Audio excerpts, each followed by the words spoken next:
On the security front, were you scared? Did they seem prepared? What was it like?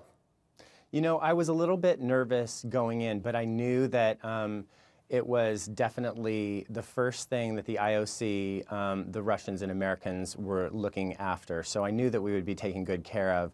For us as a delegation, we had our own security surrounding us that was official security and Russian bodyguards. So we traveled everywhere with that. And when we would go to the venues, they had a ring of security to go into the main venues. And that, from what I understand, took a lot of time for people, you know, that just had tickets to get through. It took, you know, close to an hour to get through that. But once you got through that, all the different venues were within that ring. So if you planned out your whole day, you could stay within the ring and go from different venue and see different sports. So basically what you're saying, since you were a member of the official United States delegation, you had special status, special security, not necessarily what others were getting. Well, what about the athletes? Because they have to focus on winning their specific competition. Do you think that worrying about security may have played games with their minds and stuff like that?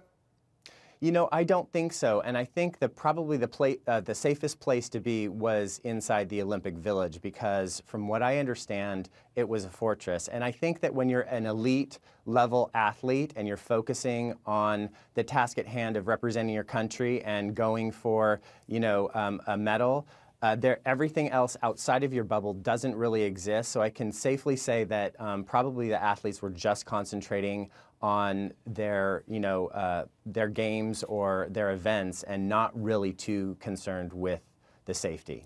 So was Sochi ready? I asked you the question. You participated in the Winter Olympic Games, what, in Sarajevo in '84, in Alberta in '88. This is before 9/11. Was the town ready, though, for all these people?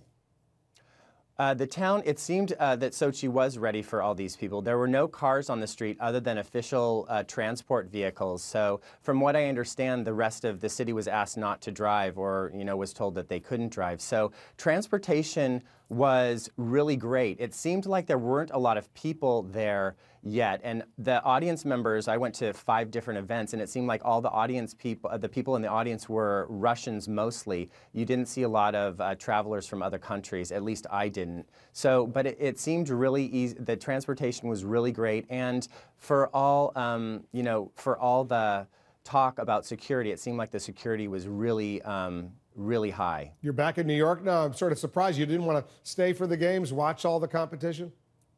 I did, but I needed to come back with the delegation. We went for 4 days, and it was a great delegation to be a part of. I was completely honored, and I had to catch a ride home with them.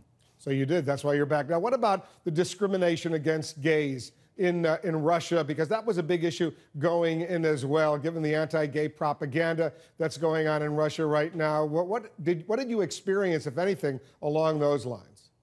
Well, as you know, I sort of put my privacy aside and came out to support the president's message of tolerance and diversity and be on the delegation, which was a great delegation. I love the platform. I loved the message that we were sending. I got a really good feeling from people there. We did a press conference the first day that was an international media press conference. We had some liberal Russian media there, and we had people from all over the world, and they were interested. They asked great questions, and I felt complete support there.